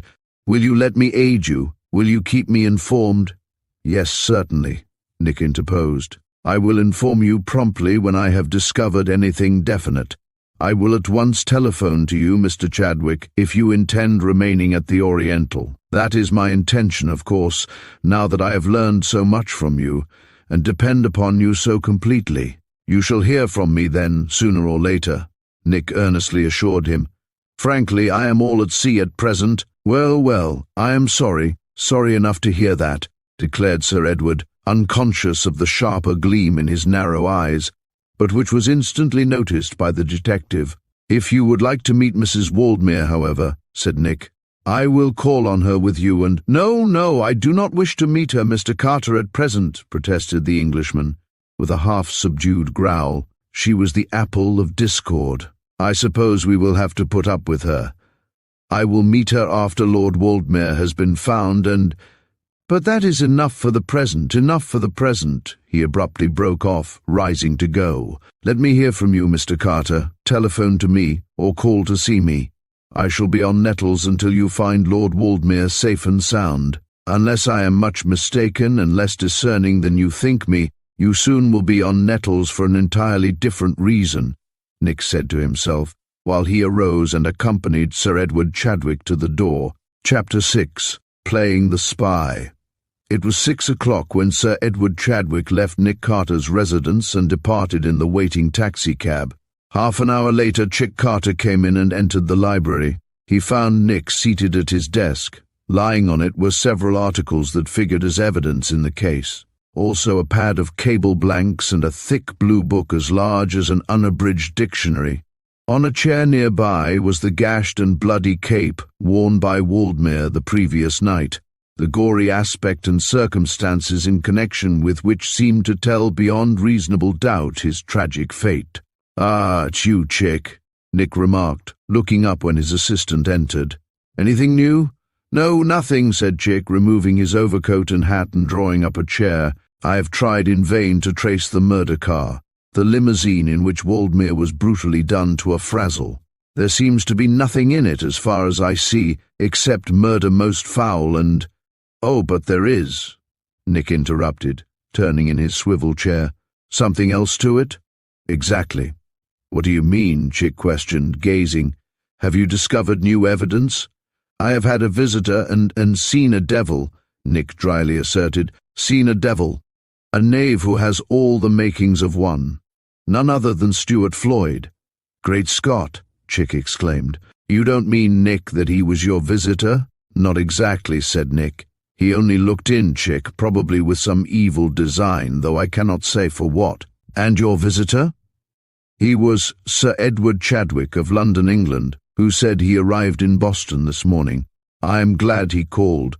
He forms, unless I am much mistaken, the strongest link in the chain I am welding together. Well, you surprise me, said Chick. Who the deuce is Sir Edward Chadwick, and what did he want? I think he wanted to learn what I suspect and am doing in this case, Nick replied. He met with no success, however, but departed quite convinced that I am all in the dark. I made sure of that, for I had talked with him only a few minutes when I began to distrust him. Nick then stated in detail what had passed between him and the Englishman, and then proceeded to inform Chick what he since had been doing. I have been looking him up, said he, with a glance at the English Blue Book mentioned. Sir Edward Chadwick is the only brother of the Earl of Eggleston, Lord Waldmere having taken the name of his mother after his marriage and estrangement from his father, she having been his second wife and now dead for many years. I remember his saying so. Chadwick is married and has one son, now about 30 years old. I have cabled to Captain Grady for particulars as to the character and standing of both. I ought to receive an answer by tomorrow morning. Most likely. They are very prompt. Chadwick stated that he arrived in Boston this morning, Nick went on. I have telephoned to Boston also, and learned that no liner arrived there this morning, none since last Saturday, 4 days ago. By Jove, that smacks of a lie and certainly warrants suspicion. I think Chadwick has been here longer, and has been framing up this job, thinking himself entirely free from suspicion, and that the steps he has taken and his pretended anxiety to find Waldmere will shield him from distrust. He feels confident that no one will think of looking up his movements with a view to confirming any of his statements. I see, Chick nodded. But what do you suspect? Well, if there was no direct male heir to the estate and title of the Earl of Eggleston, both would fall legally and possibly by will to Sir Edward Chadwick, Nick said pointedly. You suspect him of treachery, then, and of playing a deep game. That hits the nail on the head. You think he has conspired with others to murder Waldmere and remove the only barrier to his inheriting the estate and title of his brother? That also rings a bullseye. Nick nodded. But wouldn't he incur such serious suspicion at home, Nick, that he might— Not in the way he has undertaken the job, Nick interposed. He ostensibly is acting as agent for the Earl of Eggleston, and apparently is engaged in a genuine search for Waldmere. He has appealed to Scotland Yard and got a letter of introduction to me. I feel quite sure, however, that both steps were taken only to give colour to his pretensions. If I am right, Chick, he is getting in his secret work with the help of knaves hired for the purpose, while he keeps well in the background and pretends to be playing an honourable part. But the killing of Waldmere may enable him to— I'm not sure that there has been any killing, Nick again interrupted. No murder? Not yet. Great guns, Chick exclaimed. That's encouraging at least, but why do you think so? I have been looking over some of this evidence again, said Nick, glancing at the articles on his desk. I think I detect the work of a crook who is as crafty and designing as Chadwick himself, assuming that I have sized him up correctly. You mean Floyd? Yes. Why do you think he figures in the case? Because of his presence at my door tonight and the fact that even while he fled, the taxicab containing Chadwick was approaching my house, said Nick. There was something more than a coincidence, Chick, in that both were here at the same time. It is very significant of relations between them. By Jove, that does seem reasonable, said Chick. I agree with you. Just what relations exist between them, however, and how the two came together are open questions, Nick added. Floyd is a keen and clever rascal. He would not engage in such a job as this, if my suspicions are correct, without clearly seeing his way to getting all that would be coming to him. He would not undertake such a job, moreover, for any small sum. That's true. Bear in mind now that Chadwick is a long way from home. It's 100 to 1 that he has not at immediate command any such sum as Floyd would require, nor could he easily obtain it from England without laying himself liable to subsequent suspicion. That's right, too. What's the logical deduction, then, you say? Simply this, that Floyd might go so far as to get away with Waldmere and plant all of the evidence indicating that he has been murdered. But he would go no further than that, Nick pointedly reasoned. He would not complete the job, nor put himself in a way to the electric chair, until he had received the price agreed upon for the murder. He would hold Waldmere a prisoner until he got his money. I see the point, Chick nodded. That would indeed be very like him. Here now is something in support of that theory, said Nick, turning to his desk. Here is the note that lured Molly Waldmere to the west front chamber, that she might not see the duplicate knight and prevent her from enticing Waldmere from the house. Here are the 2 admission cards craftily obtained from the Ringolds, on which were written the names of the costumes worn by the 2 crooks. Here, too, is the note found in the pocket of the Mexican costume, apparently sent to the wearer by a Confederate, and indicating that Waldmere was to be taken away in a limousine and murdered. I see, said Chick, bending over the desk to examine them. Do you see anything specially significant in connection with them? I can't say that I do. Well, I can, said Nick. The writing on all of these articles is the same, or so nearly alike that I am sure that the same man wrote all of them. By Jove, I think so too, now that you point it out, said Chick. They must have been written by the wearer of the Mexican costume, who hired it from Perrault under the name of Talbot. Certainly, since it was he who wrote the note given by him to Molly Waldmere. Unquestionably. Plainly then the chauffeur's note was not sent in to him at all, Nick continued. He wrote it himself. He did so only to put it in the pocket of his costume, knowing it would be found later and that murder would then be suspected. A suspicion seemingly confirmed by the finding of the gashed and blood-stained cape worn by Waldmere. You now think then that the whole business is only a blind, the murder part of it, and that Waldmere is alive? I do, and confined somewhere pending a settlement for the job? That is precisely what I suspect. By Jove, I am inclined to think you are right, Chick now said earnestly. But what's to be done, Nick, in that case? I already have decided, said Nick. I was waiting only for you to return. What's your scheme? Chadwick is a stranger in New York. He cannot go about alone, nor will he venture into the underworld, where, if I am right, Waldmere is in custody. An interview with him may be necessary, however, possibly several of them, and it's long odds that they will be held in Chadwick's quarters in the Oriental, since he thinks he has blinded me and feels safe from suspicion. Quite likely, Nick, but what's your scheme? Chick repeated. We'll plant a dictograph in Chadwick's apartments. Ah, I see. That is, providing we can get an adjoining, or an opposite room, Nick added. We then can watch his apartments and overhear anything said there. There is no time like the present, moreover, for he left here only an hour ago, presumably to return to the hotel, and he very likely will be at dinner when we arrive there. We could, in that case, turn the trick in a very few minutes. We'll attempt it, said Nick, taking the instrument and a coil of fine, pliable wire from a drawer in his desk. We'll go up there in disguise. Have a gun on your hip also, for there's no telling what may come off. I'll wear two, Nick, to make a dead sure thing of it, Chick said dryly. It was 7 o'clock when the 2 detectives arrived at the New Oriental, where they lost no time in getting in their work. Nick confided in the chief clerk, from whom he learned that Chadwick had arrived that afternoon, that he was travelling alone, and had just gone in to dinner, also that he had a small suite on the 3rd floor. One directly opposite to it happened to be unoccupied, and no less than 10 minutes after their arrival at the hotel, both detectives were established in the vacant suite. Now, Chick, we'll work lively, Nick remarked, throwing off his coat and hat. You keep an eye on the corridor. I'll do the painting. I've got you, Chick nodded. Lie low if you hear me whistle. Nick stole out with the dictograph and wire, as well as the tools he required. He opened the opposite door with a picklock and entered the suite, which consisted of only a sitting room, bedroom, and bath. The Englishman had left the lights on, and his outside garments and luggage were in the bedroom. A table stood in the middle of the sitting room. Near one of the walls, that adjoining the hall, was a desk supplied with writing materials. It was prevented from standing flush against the wall by a projection of the baseboard. and Nick quickly attached the dictograph to the back of the desk, well out of sight. He then ran the fine wire downward to the floor, tucking it between the carpet and the baseboard and conducting it to the door. Then he ran it over the threshold, close to the jamb on the hinge side, and then under the hall carpet and into the opposite room. No warning whistle from Chick had delayed him, and the entire work had occupied less than 15 minutes. "We now will wait developments," said Nick when all was ready. "Out with the lights and set this door ajar.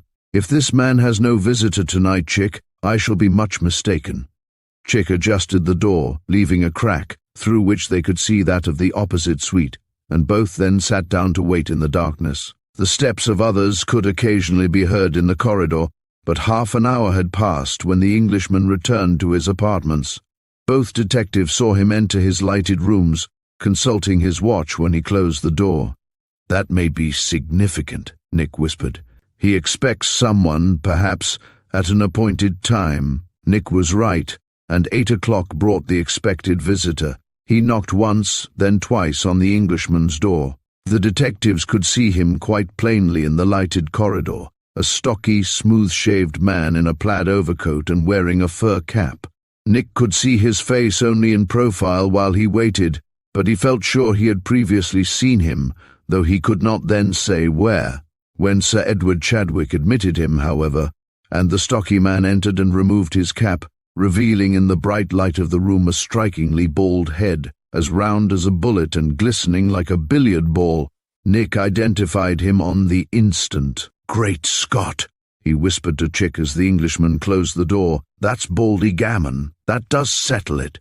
Chapter: Mr. Pimlico. Nick Carter, though he never had seen the man, now knew where he had seen the face. He had trained himself never to forget the face of a crook, even though seen only as he had seen that of Baldy Gammon.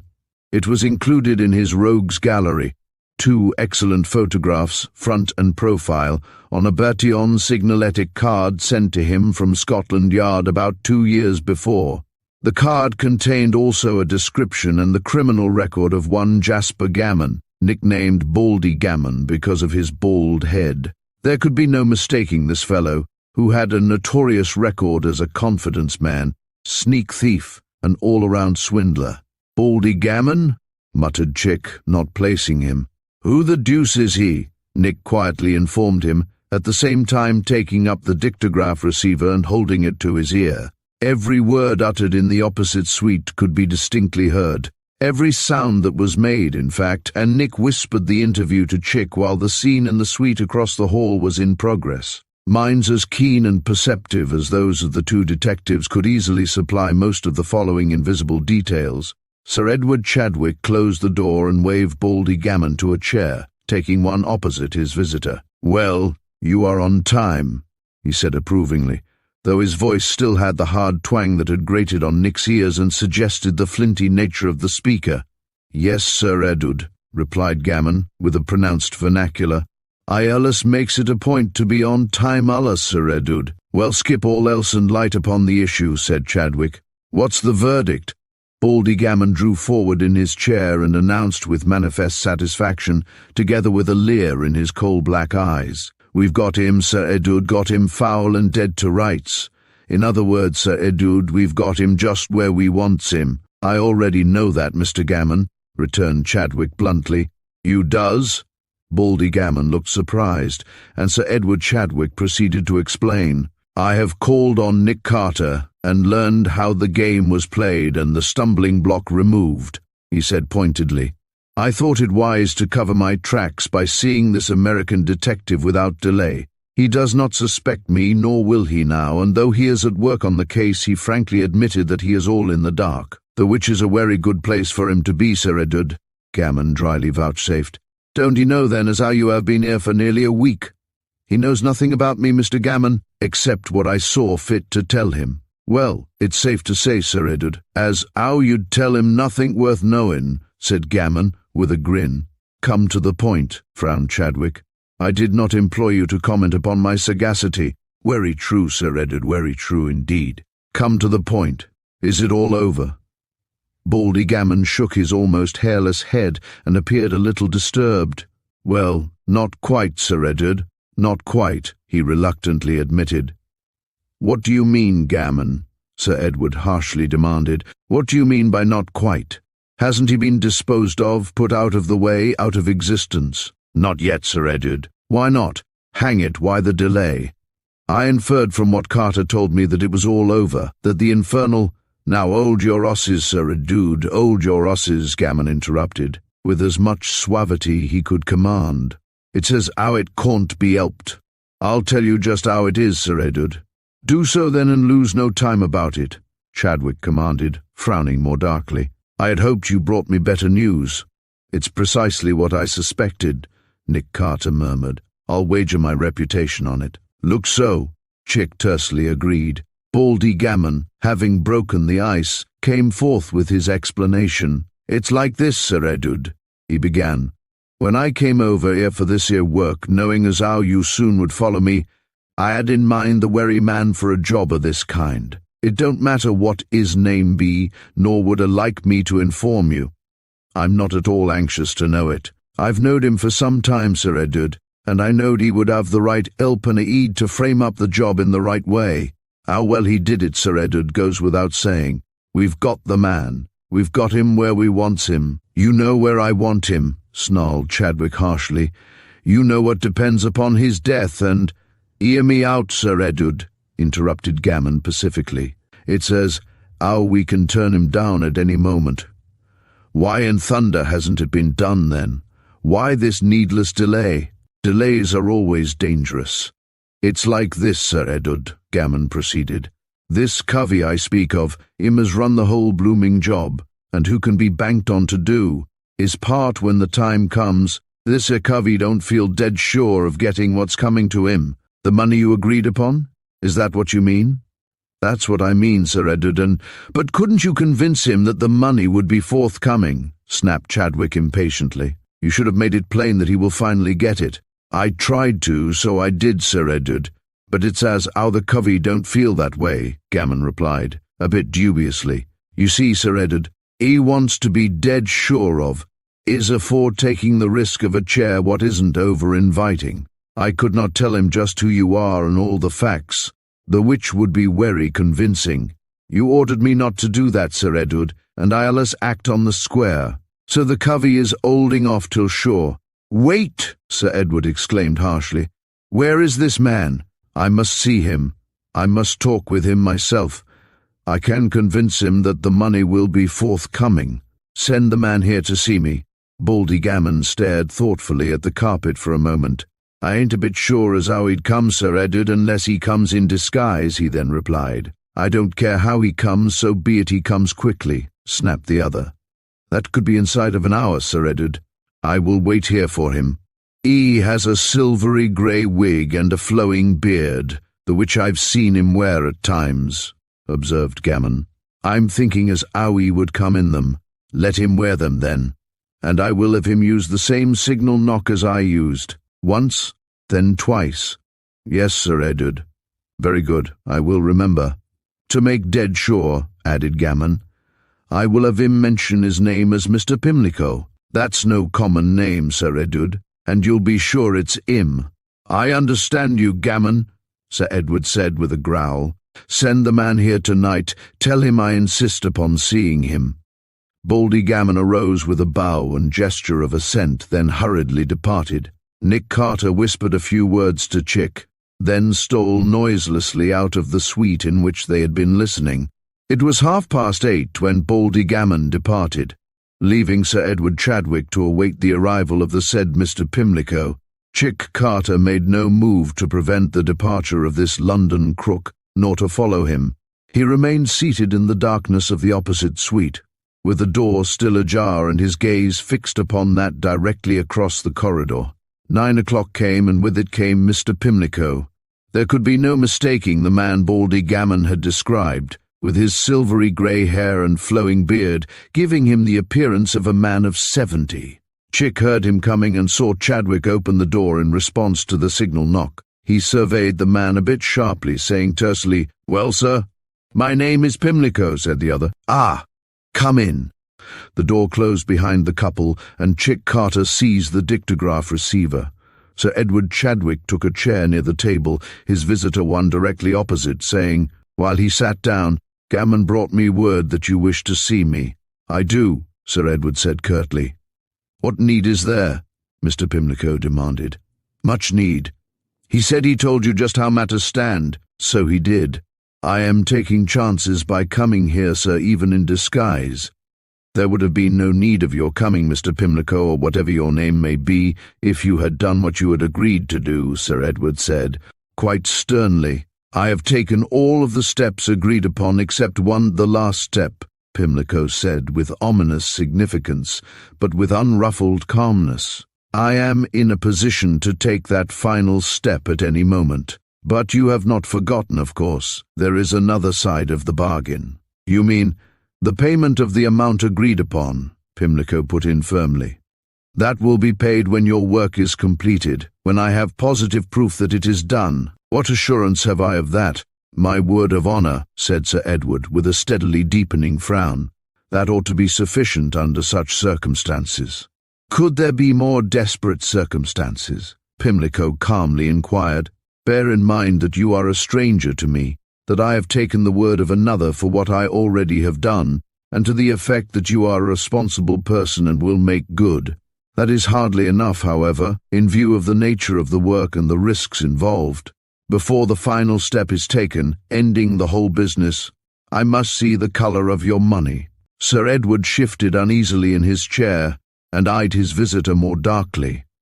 Pimlico's voice had a firmness that did not please him. He feared that he might find it impossible to move him, to prevail upon him to take that final step so essential to his knavish treachery. He feared that his designs might miscarry at this last moment. It was these fears that impelled him to go further than he otherwise would have gone, to the extent of confiding in his hireling. He drew himself up as if he suddenly came to that determination, saying with much less asperity, "You mean, then, that you insist upon being paid in advance, Mr. Pimlico?" "That is what I mean," bowed Pimlico, deliberately stroking his grey beard. "But I cannot comply with that demand." "Cannot, sir, or will not?" Pimlico pointedly questioned. "Cannot," Sir Edward said earnestly. "I would pay you on the spot, my friend, if it were possible for me to do so. That's the point. How do I know that it ever will be possible?" "I can convince you of that." "In what way?" "First tell me if convinced of my integrity and ability to pay you later. Will you complete the work you thus far have done so ably?" "I will consider it at least, and very possibly do it," said Pimlico after a moment. Sir Edward drew nearer the table and rested his arms on it. Gazing intently across it at his hearer, he said with augmented feeling, but with voice somewhat lowered, "I will tell you just where I stand and why I have done this, something I directed Gammon not to confide to you." "Nor did he," said Pimlico simply. "Gammon is a man of his word. I happen to know that, my friend, or I would not have employed him for work of this kind." "So am I a man of my word," Sir Edward forcibly added. "I am a man of high standing in England, a man of character and ambition, in the way of which is the one barrier I now want removed. An earldom and a vast fortune await me when that is out of my way. This man, Waldmere, yes, what is he to you? I am his uncle. His father, the Earl of Eggleston, is my only brother. He is dying, if not already dead, and his title and vast estate will soon be mine, providing Waldmere is dead and out of the way. Can you doubt, then, that I will pay you the price agreed upon with Gammon?" Sir Edward forcibly questioned.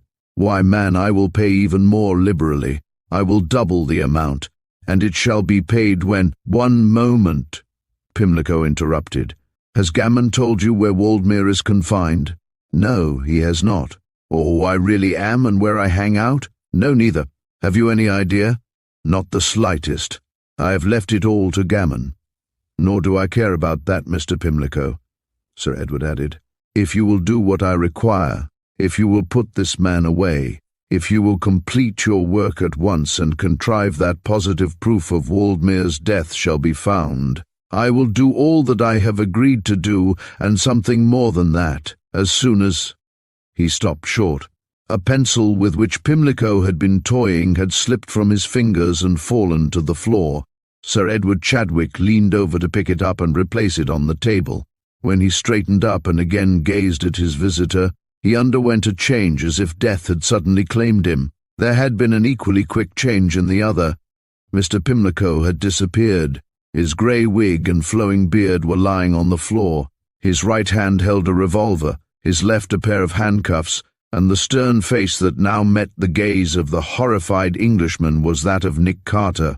It wore an expression far different from that seen by the designing Englishman in the library of the detective's residence a short time before. He thought he then had played his cards well. He had succeeded only in sealing his own fate. How he had been duped, by what means it had been accomplished, or how much more the detective knew than he had blindly told him. Into none of these did Sir Edward Chadwick pause to inquire. With a half-smothered oath, with his great white teeth meeting with an audible snap, he started to rise and reached for a weapon. Nick Carter was much too quick for him, however. His hands shot like a flash across the table. They closed with a vice-like grip on those of the titled crook. There was a swirl of glittering steel around his brawny wrists, a quick snap of the double locks, and Sir Edward Chadwick was secured in manacles almost before he knew it. "Take them off! Hang you, take them off!" he fiercely snarled, tugging vainly at them. "What's the meaning of this? What?" "Silence!" Nick sternly commanded, forcing the frantic man back in his chair.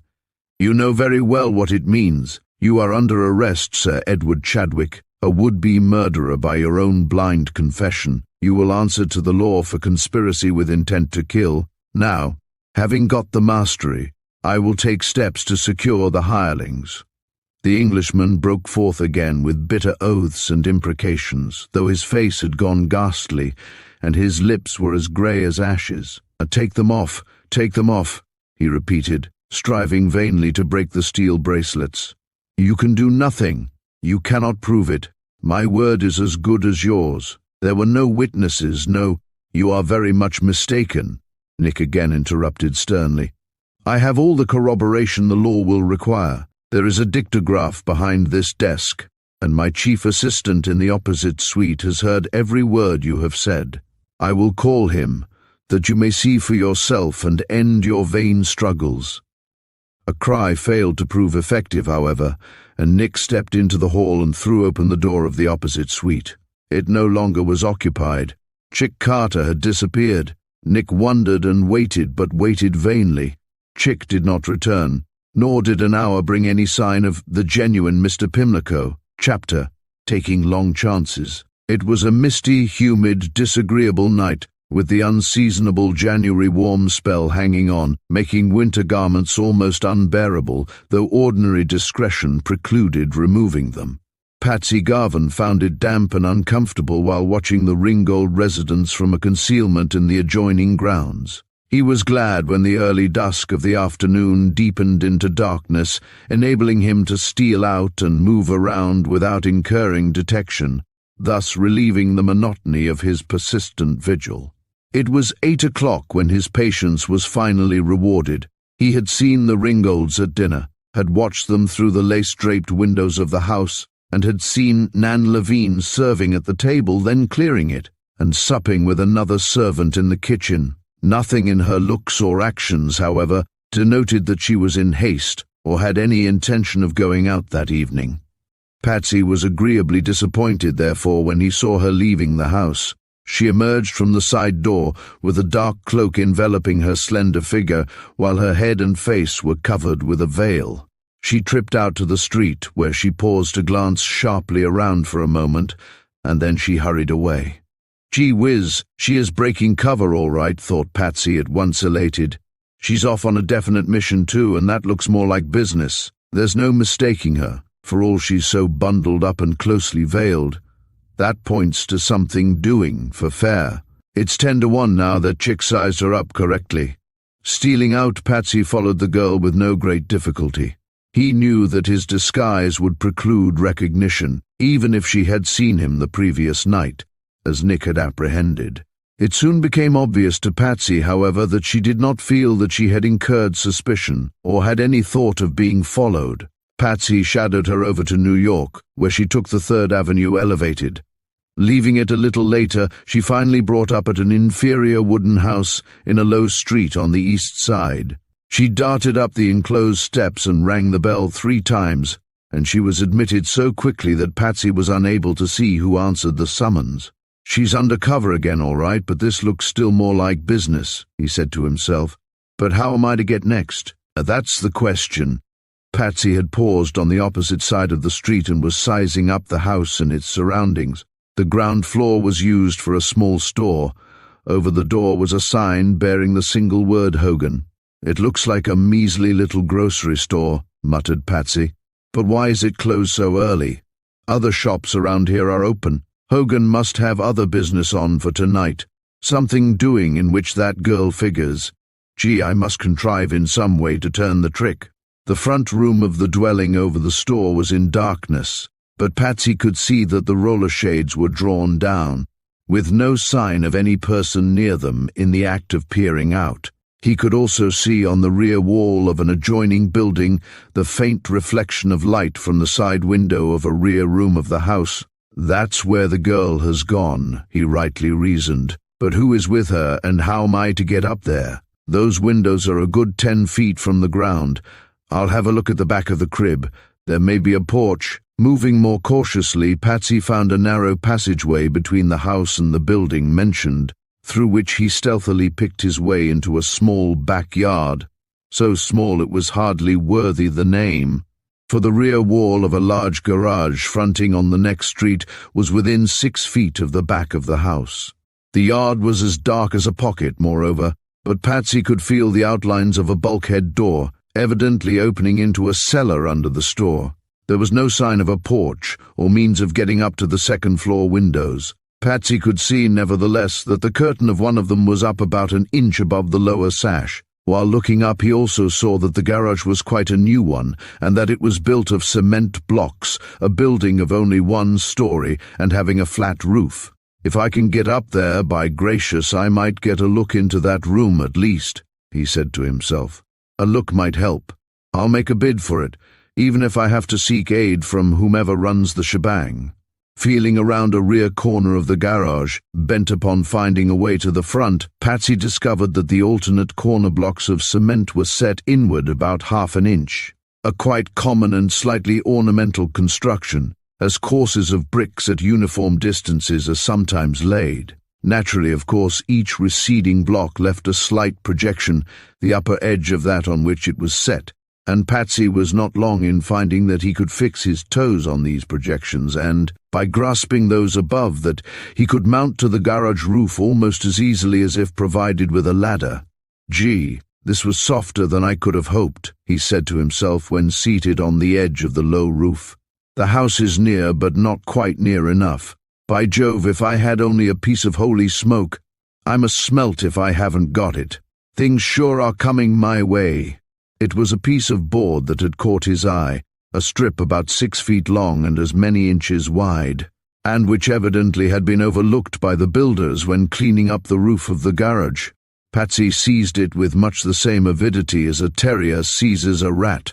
Creeping along the roof with it, he quickly reached a point directly opposite the lighted window of the dwelling that already specially noticed. A narrow beam of light was shed out below the roller shade, lending a faint glow to the misty night air. Through the narrow space between the curtain and sash, however, Patsy could see only that there were several persons in the back room, which evidently was a kitchen, and he was too far from the closed window to hear their voices.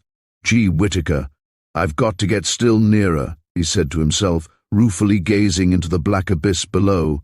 "I might as well be on top of the Flatiron Building. I must take a chance with this plank, by gracious, if I lose a leg." Crouching on his hands and knees, proceeding all the while with the utmost quietude and caution, Patsy found that the strip of board was long enough to reach from the outside stone sill of the window to the edge of the garage roof, with about a 3-inch rest on each end. "It will support me, all right," he muttered, gazing at it after having gingerly placed it in position. "Gee, but it's a ticklish crawl. Can I wriggle out on it without displacing one end or the other? If not, it will be a quick trip to the ground for mine." Patsy viewed it doubtfully for several moments. It was a stunt from which the boldest would have shrunk. Then he looked at the lighted window again and listened vainly, and his face then took on an expression that spoke louder than words. "It's got to be done," he murmured decidedly. "There's nothing else to it. I must find out who is in that room and what is going on there. I might as well be a bump on a log as sitting here." Starting up, Patsy removed his overcoat and hat, placing them nearby on the roof. He then crouched close to the edge, grasping each side of the plank as far out as he could reach. He found that it rested firmly on each end, and he then worked his hand still farther out, gradually letting himself down until he lay flat upon it, with his feet on the garage roof and his head within 8 inches of the house window, his eyes directly in line with the lower edge of the slightly raised curtain. The beam of light from within fell full on his face. It looked unusually pale, but never more set and determined. Patsy had reasoned that it might be more difficult to return than to get out there on his narrow support. But he had resolved to cross that bridge when he came to it. It was enough for him, just then, that he had accomplished his immediate object. He now could see plainly into the room and also hear the voices of its occupants. He took them in visually with a single swift glance. 5 persons. One was a brawny Irishman in his shirt sleeves. He was seated near the stove and smoking a clay pipe. Another was a corpulent, red-faced woman, whose garments denoted that she was the mistress of the house, as the other appeared to be its master. Hogan and his wife, thought Patsy. I've seen him driving a taxi too, and his wife most likely runs the little store. Patsy afterward learned that he was right. A third person was Annette Levine, divested of her outside garments. A fourth was a dark, finely formed woman in the 20s, whom Patsy instantly recognized as a familiar character in the Tenderloin, one Lucy Duvall, a girl formerly intimate with the Van Toon sisters, then in prison for their complicity in 2 of the crimes committed by Stuart Floyd. The 5th person was none other than the notorious crook himself, Stuart Floyd. He looked white and pinched, and there was an abnormal glitter in his eyes that told of feverish anxiety and physical consumption, of the horrible price paid for traveling the downward path. Eureka, thought Patsy when he discovered these worthies. I'm in right if I can only stick here. If worse comes, I can wriggle around and drop into the yard. It's not more than 10 feet. Patsy lost nothing that was said in the room while these few thoughts passed through his mind. Stuart Floyd was talking, addressing the girl who had entered only a few minutes before. "What type of man is he, Nan, the one who called this morning?" he asked. "A decent-looking, muscular man, smooth-shaved," said Nan Levine, as she was called. "He's about medium complexion." "It might have been Chick Carter," said Floyd with knit brows. "You are sure it wasn't Nick himself?" "I'm dead sure of that," nodded Nan. "I saw him over the baluster rail at 2 this morning, and also Patsy Garvin, as you call him. 'Twasn't either of them who called this morning, and I don't reckon he was a detective. Possibly not. I walked by the door 3 or 4 times, but I couldn't hear what he was saying to the mistress. They sat too far from the door. Gee, the chief was right, thought Patsy. He's never wrong, by Jove, as far as that goes. "Oh, I know the Carters are on the case," Floyd said moodily. "I got wise to that this afternoon." "How was that, Stu?" inquired Hogan, removing his pipe. "I saw the gink Gammon is serving going down Madison Avenue in a taxi," said Floyd.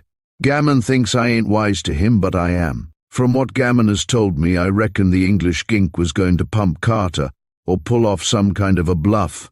So I hurried down and had a look through Carter's front door."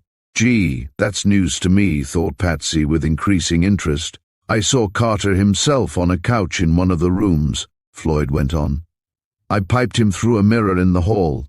I'm not sure that he didn't pipe me as well." "Was the English gazabo there?" questioned Hogan. "No," said Floyd bluntly. "The taxi driver must have blundered and went too far south. All of a sudden I saw him coming up the avenue, and I knew he was going to stop at the Dix house." "Thunder!" Lucy Duvall exclaimed. "What did you do?" "Bolted," said Floyd grimly.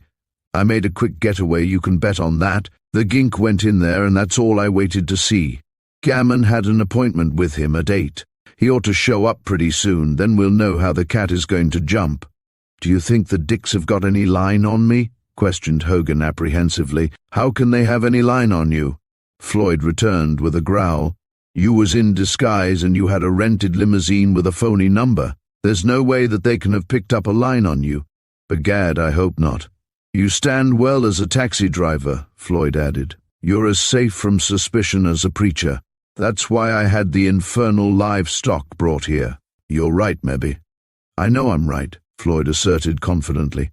I can see where you'll get the surprise of your life a little later, said Patsy Garvin to himself. But when do we get the coin? That's what I want to know, vouchsafed the Devol girl most expressively. I've gone into this blindly as Nan has, on your word, Floyd, and— Oh, I've got that all fixed, Floyd interrupted. That's what Gammon is after tonight. Well, I hope he gets it. He knows I won't turn down the man until I'm dead sure of the coin. I'm not taking that kind of a chance. The rest of the job cut no great ice and was easily done, but putting out a man's light, that's a different matter. I should say so, frowned Lucy. If the coin is ready for us, easy? That must be Gammon. Patsy heard the ringing of the doorbell 3 times. The corpulent woman, Hogan's wife, hastened out to open the front door. Patsy clung to his board, watching constantly, listening intently, but he began to feel the strain of his awkward and perilous position.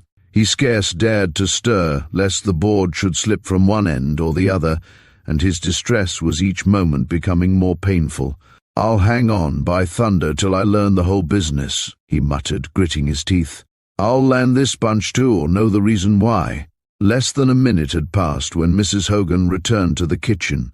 She was closely followed by Baldy Gammon, and Patsy Garvin saw the English crook for the first time.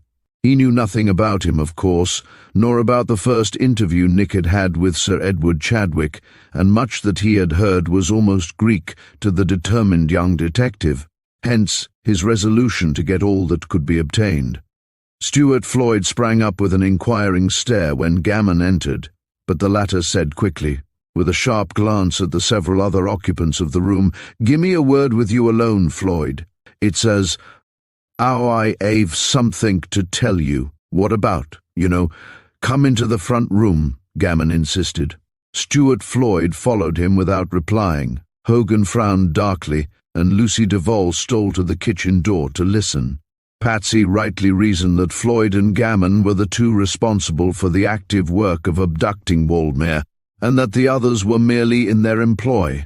He wondered too, of course, to what Englishman they had referred. "Gee, I wish they had done their talking there," he said to himself during the lull in the kitchen.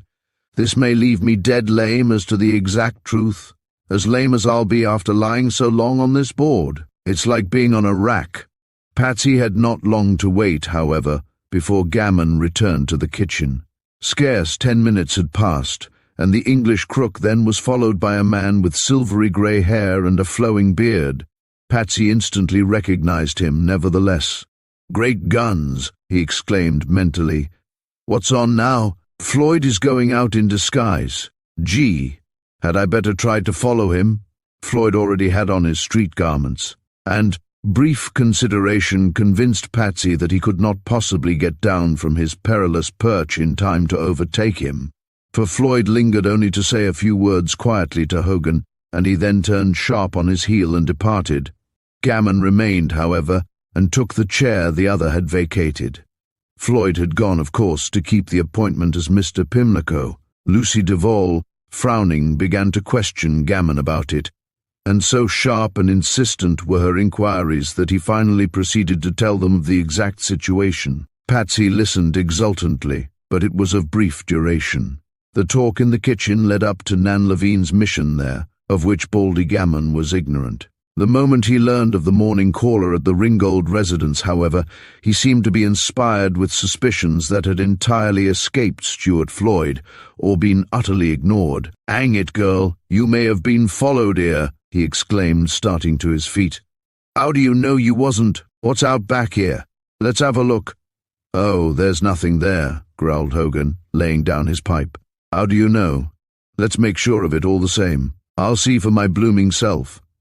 This sudden turn of affairs fell, of course, with alarming possibilities on the mind of Patsy Garvin, particularly when he saw the scowling ruffian striding toward the window on the sill of which the plank was resting. "Gee, this is a case of sneak if sneaking is possible," he muttered in rising excitement. "It's a quick getaway for mine." Patsy had begun to wriggle back on the board with his first thought. His muscles were stiff and cramped, however, and he could not move quickly nor steadily. Twice he felt the board slip treacherously on the stone sill of the window. Then the curtain was raised high from within. Baldy Gammon appeared at the window. A blaze of light poured out upon Patsy, and he recoiled involuntarily. That one slight move threw the board from the sill. Patsy heard a roar from Gammon, but heard no more for several moments. He fell through space as if out of an airship, turning while he fell, and in another instant he had crashed completely through the bulkhead door mentioned and landed, stunned and bleeding, on the floor of the shop cellar. Chapter: The Last Trail. There was a very good reason for Chick Carter's disappearance from the suite in which Nick had left him. The designs of the latter in leaving, after hearing with the dictograph the interview between Chadwick and Gammon, must be perfectly obvious. It was a simple thing for Nick to hasten home and return in a disguise such as Gammon had described. Nick also had in mind, of course, to arrest the genuine Mr. Pimlico the moment he put in an appearance. The instinctive caution of Stuart Floyd, however, when venturing out of haunts in which he felt comparatively safe, prevented this second design of Nick Carter, or briefly postponed and transferred it to another quarter, and also occasioned the sudden disappearance of Chick. For Floyd did not take the elevator after entering the Oriental Hotel, nor did he enter the house through the front door. He came in through a side door, then stole up the stairs to the third floor, seeking the corridor and door to which Gammon had directed him. He came so quietly that Chick Carter did not hear him until the rascal was nearly to the door of the Englishman's suite, and at the same moment Floyd caught sight of a slender wire glistening on the threshold. There was no need to tell Stuart Floyd what it was, nor did he stop to learn whither it ran. He turned like a flash and darted toward the main stairway of the hotel, down which he fled at top speed, tearing off his disguise while he sped down the stair and thrusting it into his pocket. Chick Carter had caught sight of him, however, and instantly guessed the truth. "He's wise by thunder and knows we're on his trail," flashed through Chick's mind. "But in getting him, I must get the others also. I'll take the other course." Chick did not stop to inform Nick what had occurred. He rushed to the side stairway at the end of the corridor and flew down each flight at record speed, bent upon picking up Floyd when he emerged from the front of the house. Though he came near being too late, his tremendous efforts proved successful. He caught sight of Floyd running across the avenue on which the house fronted, and then darting into a cross street leading toward the east side. "I'll get you now, by Jove," Chick muttered with eyes alert. "If you give me the slip this night, you shall have a medal." Floyd, seeming to feel reasonably safe when well away from the hotel, slowed down in order not to attract attention. Several times he looked back, however, but could discover no one following him. Chick was steadily gaining on him, nevertheless, and before a block had been covered he met a policeman. "Here, Grady, one moment," he said sharply. The officer recognized him instantly, for Chick had removed his disguise. "Oh, it's you, Mr. Carter," said he, touching his helmet. "Yes," said Chick quickly. "I'm on the track of a crook, Stuart Floyd." "The deuce you say! I may need you and others to pull a gang. Follow me at a short distance and pick up help as you come along. Don't lose sight of me." "Not on your life," said Grady, with eyes beginning to glow. "Join me at once if you see me wave my arm." "I've got you, sir." There had been only a momentary stop, and Chick had not for an instant lost sight of his man. Floyd was 50 yards ahead of the detective and on the opposite side of the street. He no longer was hurrying greatly. He seemed to feel that he had got safely away. Chick crept on after him, steadily gaining. Grady had a constant eye on Chick and cautiously followed him. Presently he picked up another policeman, and a moment later a plain-clothes man from the precinct station. All followed Chick, hugging the buildings they were passing. 5 minutes later, Chick saw Floyd stop suddenly in front of an old wooden house. It was that in which Hogan dwelt with his wife. Floyd, when about to enter, heard a terrible crash in the rear yard, and then a window thrown open and a roar from Baldy Gammon. Instead of entering the house, Floyd rushed through the alley and into the little backyard. Hogan and Gammon came tearing down a back stairway and joined him. "What's wrong?" "What the devil's wrong?" Floyd demanded, yanking a search lamp from his pocket. "A spy! A spy at that window," cried Hogan, pointing. "He's fell through this door and gone into the cellar." Chick Carter, waving his arm, had to wait only 30 seconds for his 3 assistants to join him. He knew that he had rounded up his game. "One of you watch this front door," he directed in whispers. "The others follow me. Guns ready." Chick did not wait for an answer. He plunged through the alley, the policeman after him, and arrived in the yard, a veritable rat trap, just as Floyd switched on the electric light. "Hands up!" Chick cried. "We've got you covered, Floyd. You too, Gammon. You'll be dead ones if you show fight." The policemen were not idle while Chick spoke. Both bored in upon the 3-cornered crooks, and Floyd and Gammon found themselves with revolvers at their heads. Hogan uttered a groan and threw up his hands. Patsy Garvin came crawling out of the cellar at the same moment, only a bit bruised by his fall. He also had a gun in his hand, and that settled it. The arrest of the entire gang was easily made, and 30 minutes saw all except Sir Edward Chadwick locked in the precinct station. Word then was sent to Nick, who then turned his man over to the police, and the case was practically ended. For Lord Archie Waldmere was found confined in an icebox in the Hogan cellar, not much the worse for his distressful experience. He having been lured away and overcome precisely as Nick had deduced from the surrounding circumstances, it would be vain to attempt describing his gratitude to the Carters, as well as that of his wife, or the amazement with which he learned of the treachery of his uncle and the altered sentiments of his dying father. It opened the way for him to a new life in England, or to a renewal of the old, and he took it later with the willing consent of Lady Waldmere. But neither ever forgot the Carters, or failed to visit them when in the States. Stuart Floyd went back to prison and died there 6 months later. Others engaged in the conspiracy were punished in accord with the law, and are behind prison bars to this day. As the dawn breaks over the city, the shadows of the duplicate night begin to fade. Nick Carter, ever the master of deduction, has once again triumphed over the forces of darkness. The mystery, though complex and bewildering, has been unraveled and justice has been served. But in the world of Nick Carter, every solved case is but a prelude to the next challenge. As the city awakens, Carter prepares himself for the next enigma, knowing that in the heart of New York, the night is never truly silent, and the game is never truly over.